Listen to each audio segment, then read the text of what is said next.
Buenas, le hablaremos sobre las palabras reservadas. Hay que entender primero qué son las palabras reservadas. Las palabras reservadas son identificadores predefinidos que tienen un significado especial para el compilador de C++. Esto significa que no puedes usarlas para nombrar variables, funciones, clases u otros elementos en tu código, ya que están reservadas para realizar tareas específicas dentro del lenguaje. Por ejemplo, palabras como int, double, char, if, else, while, for y return, entre otras, son palabras reservadas. Cada una de estas palabras tiene un propósito específico. Int, double, char se utilizan para declarar tipos de datos. If y else se usan para estructuras de control de flujo. While y for se emplean para crear bucles. Y por último, return se utiliza para devolver un valor desde una función.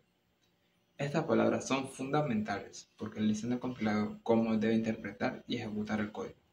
Por ejemplo, cuando escribes int x igual 5, por ejemplo, el compilador entiende que estás declarando una variable x de tipo entero y asignándole el valor 5. Es importante recordar que no puedes usar estas palabras para otros propósitos. Por ejemplo, no puedes nombrar una variable int o while, ya que esto causaría un error en el compilador. En resumen, las palabras reservadas son como las reglas del juego en C++. Siguiendo estas reglas, puedes escribir códigos que el compilador entienda y ejecute correctamente. Y esta es un resumen o por lo que entendemos de palabras reservadas en C++. Listo, el subtema que explicaré será este sobre if y else. La estructura if se utiliza para ejecutar un bloque de código solo si una condición específica es verdadera. Si la condición es falsa, puedes usar else para ejecutar un bloque de código alternativo. Aquí les puse un ejemplo. No iba a poner a grabarme empezando escribiendo el código porque iba a tardarme y no quería que el video se alargara. Así que ya tengo el código aquí. En este ejemplo, si number es mayor que 0, se imprimirá el número es positivo. Si no, se imprimirá el número es negativo o es 0. Aquí tocamos en compilar, aquí en este cuadrito de acá arriba. Si se aprecia bien, aquí tocamos y el código se ejecuta. Aquí me veo yo. Dice, introduce un número, introducimos por ejemplo el 9 y dice el número es positivo. Si lo volvemos a hacer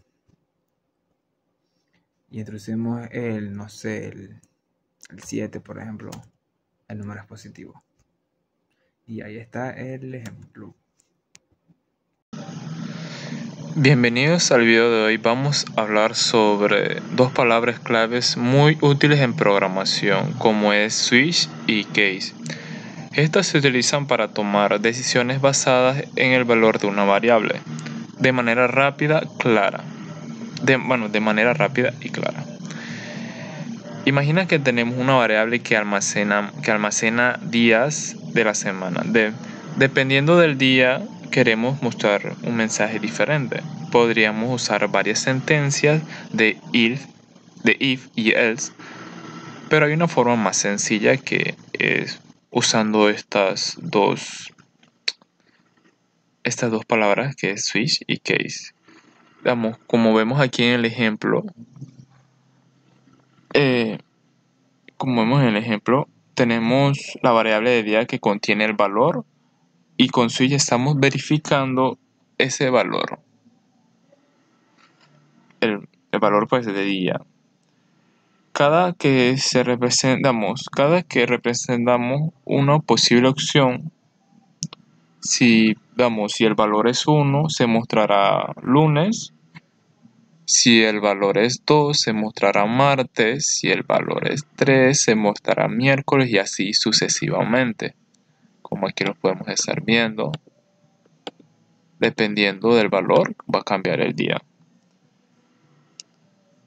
Y te das cuenta de la palabra break. Que la estoy señalando aquí. Es muy importante una vez que el código encuentra la coincidencia en un case, se ejecuta el bloqueo del código correspondiente, como para cerrar. Si usamos break en el código, seguirá ejecutando los otros cases, aunque ya encontró una coincidencia, digamos. ¿Y qué pasa? ¿Qué pasa si el default? ¿Qué pasa si ese valor no coincide con ninguno de los cases? Bueno, aquí es donde entra el default. Esta es una opción por defecto que se ejecuta sin ningún caso y coincide en este ejemplo. Si el valor no es entre 1 y 5, el mensaje será fin de semana. Si valor fin de semana en el default, aquí lo estamos viendo que nos manda el fin de semana. Digamos, en conclusión, el switcher case es una forma eficiente de manejar múltiples condiciones sin necesidad de escribir un montón de